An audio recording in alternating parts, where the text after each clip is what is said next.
ferrets. That's pretty. Yeah, well, there's no ferrets. It was on my list, and I took it off. So it was on your list. It was on my list, and I knocked it to put something too. else there. It was on mine too.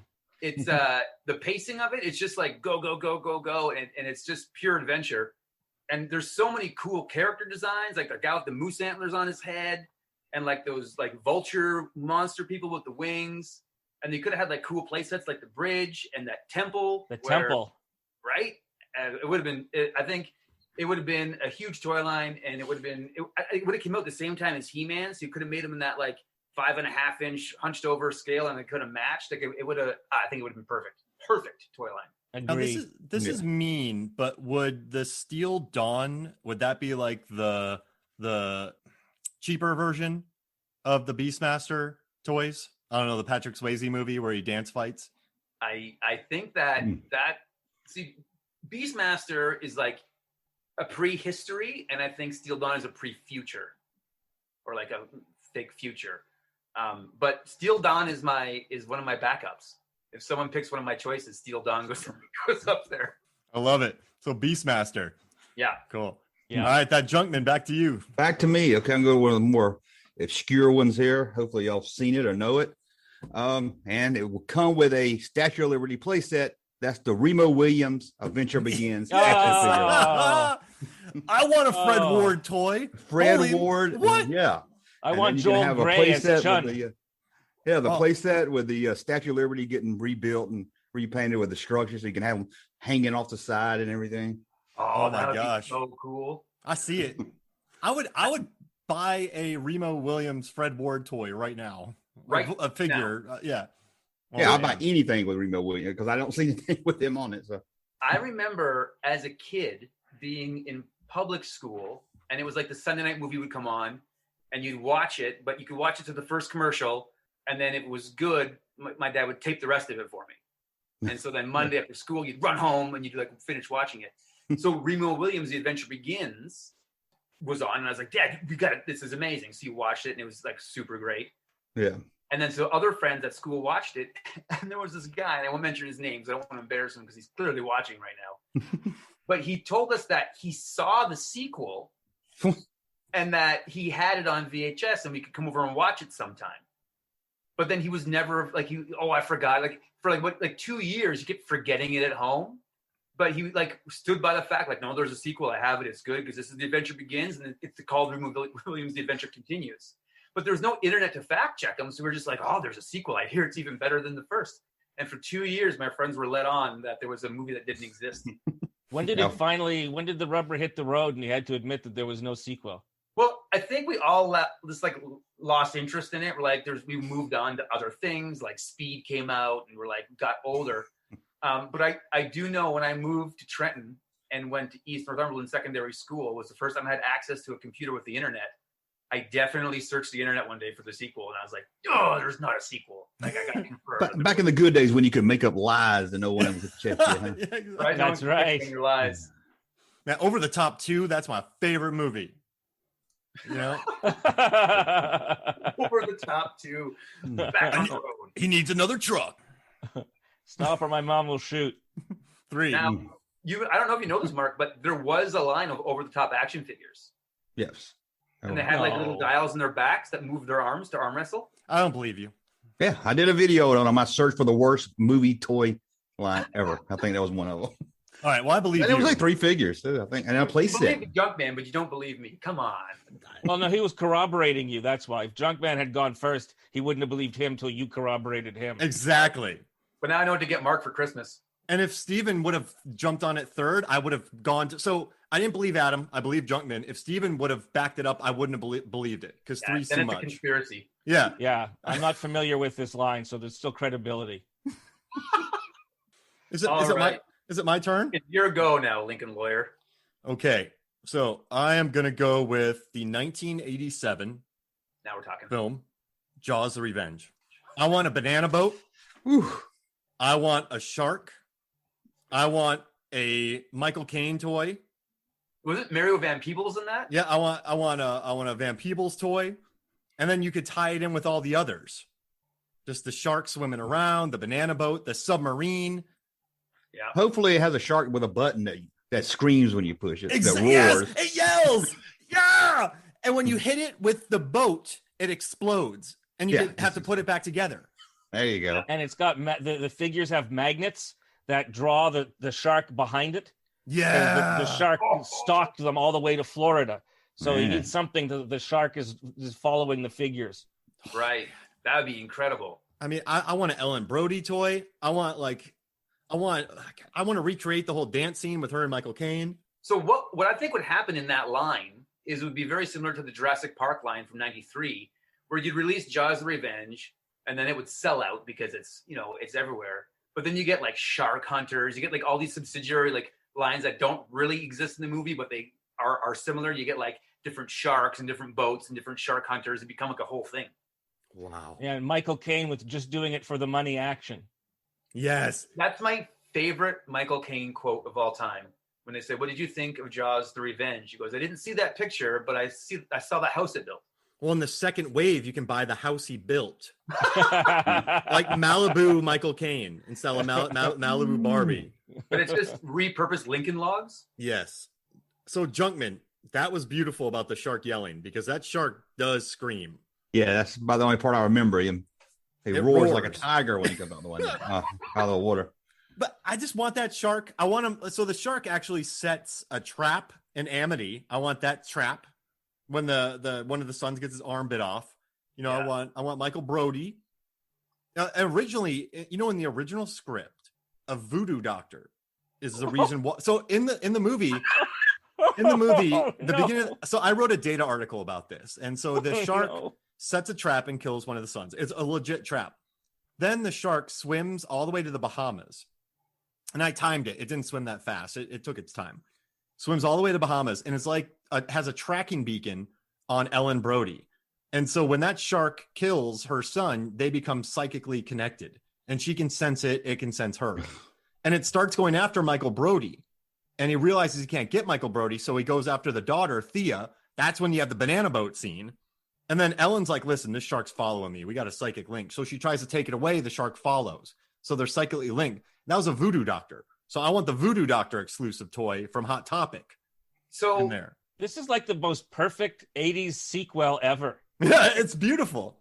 but Oh, can I say that the Voodoo Doctor makes more sense than the movie we got? Yes, it does. Yeah, but why didn't she just move to like the Midwest or something? Yeah, exactly. why don't they? Who was the director? We should get the director to make his own cut and put it on HBO Max. Yeah, get Joseph Sargent to direct it. Yeah, and we can get the Voodoo Doctor put back in. Whoa, the Sargent cut. Yeah. Wow. And, and not to argue, but if I saw them at the toy store when I was a kid, I would have stomped on them. Unreal. All right, my turn. It would have been me with a huge smile on my face, and then Junkman would have been pile driving him. Jaws Mark, 3, there was maybe I would have Tom bought Lincoln them. but- Lawyer figures. Yeah, the SeaWorld one. Yeah. Yeah. Yeah. At least then I could have had a Last Starfighter figure because I think he was in Last Starfighter, the guy from. Yeah. Oh, Three, you're right? right. Yep. Lance Guest. Yeah, so I could at least do that. See, Whoa. paint him up a little bit. You're off to the races. Yeah. So now you have two Lance Guest toys. Ooh. Where before there were none. Yeah. All right. All right, All Steve, right. your second pick. All right. Now, because we're talking about movies from a youth that lets out John Carter, because I was fully an adult when I loved that movie. And you already picked Beastmaster. How about Big Trouble in Little China?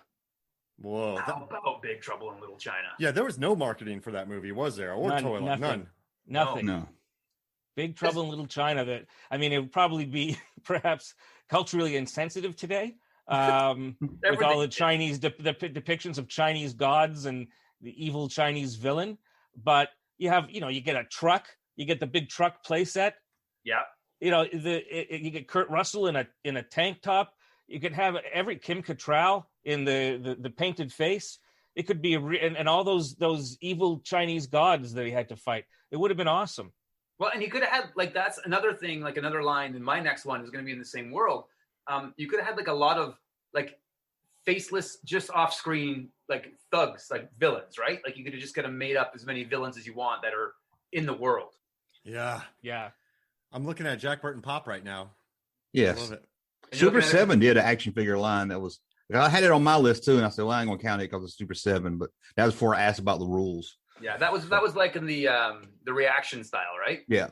Yeah. So it's old looking style, but a truck and everything would have been awesome. Yeah. Oh, the truck. Oh, and that creature that flies around, and then that monster, the monster that eats the dude in the cave. Right. I want It would be awesome. It would have been amazing.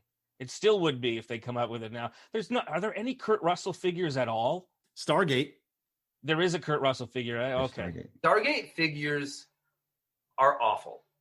I had a lot of them. Did you? They are brutal. I actually, as a gag, I bought one for Steve. I haven't given it to you yet, Steven. But I because I bought you a Stargate figure last time I was at Comic Alley Toys. Oh, well. I'll Also, wait for bated breath. He has a Silkwood one, too. Silkwood? And Tequila Sunrise. Tequila Sunrise. All Captain right. Ron! Captain Sorry, I just yelled that Ron. out loud. I want a Captain Ron toy. Well, on this note, I'm going to give you my second pick, which is Escape from New York. That was on my list, too, but I knew you'd take it. Yeah, that was on my list too. Oh, man. They were all in agreement. So how cool would it have been? So actually, when I was a kid, I destroyed 2 G.I. Joes and a Luke Duke figure to make my own Escape from New York Snake Plissken figure. Man. I want Harry Dean Stanton figure. Yes! Oh! But you could have like his glider, and you could have like that beat up taxi as a car, and then as a play set, which would be super easy to make and not expensive to buy, you could just sell sections of wall so that anywhere in your home becomes like New York and then Elseworld, right? It's all border. You can make as much border as you want. Donald Pleasance with the wig. All of it. And you can sell that wrestling ring where they have that fight with the board with a nail in it. The cannibals. Sorry. Yeah. And then we got 2 Kurt Russells now. We got 2 from the last Starfighter guy. Now we got 2 Kurt Russells. And they can team up with the 2 Lance Guests. Right. Yeah, Lance Guest. Keep forgetting his name. Yep. So I'm actually looking at 2 Escape from New York toys. What are these? What again, line, Super 7 did them also. What line is that? Super 7, yeah. Super 7. Oh. Yeah, reaction line. John Levengood, who I've been doing the show with, the Movies, Films, and Flicks podcast since 2015, brought me this back from Australia. Oh. Cool. Yeah. So that's why it has an accent. Gosh. Yeah. Also, I think McFarlane did one in like 2002, like a movie. Yeah, Maniacs. when they did the movie line, the movie Maniacs, I think, or something. But it was more of a statue. It didn't really move that much. Yeah, more a collector thing Right. than a toy line. That's when the toys really became about adults buying them. It was around that 2001, 2002 mark. And speaking of the 2 snake ones I have, I wanted to turn one of them into a Captain Ron because of the eye patch. No, he has a sleeveless shirt, and that's what Captain Ron does does. look like Captain Ron. Yeah. I know which one you're talking about. It does look more like Captain Ron, I think, than he does Escape from New York. Exactly. Isn't there a fan theory out there that they're the same character? Yeah, he quit, and then he became just like a boat captain. Yeah. Yeah, I love it. Oh man! All right, so how about this? We each got 2 picks in, correct? So we each have 2 picks. You know what? Well, we can do more. We'll do more than 3 picks. We'll come back. Yeah, let's do 4 when we come back because we breeze through these pretty quick, or 5. Who knows how fast we move? Okay, so when we come back, we will do more picks. We'll be right back. Welcome back to Movies, Films, and Flicks, the only movie podcast that brings forth to you 2. Not 1, 2 Lance Guest toys from The Last Starfighter and Jaws Revenge. Beautiful, wonderful, and a roaring shark. I need that now. I need it. Who do I call? Steven, call somebody for me. All you do is buy a shark and buy a tiger and put it in there. That's all you do. Adam's good at customizing figures. He can customize a shark to make it roar. Yeah, I'll make you a roaring shark. All right, so we have 2 each. We're having some fun. I say let's just do 4 since we're moving pretty quick. So, all right. That makes me very excited. I'm going to do something crazy because I'm a maniac. We're going to go backwards this time. So, Steven. Oh, we're going to snake it? No, wait, Adam, you get first pick. I get first pick. Well, not first. You get your 3rd pick, but you know what I mean. I get my 3rd pick. Okay, now this is going to... I want to finish with Junkman because he's strong and he has a bunch of movies on his list. Yeah, he's got. So he'll close us out.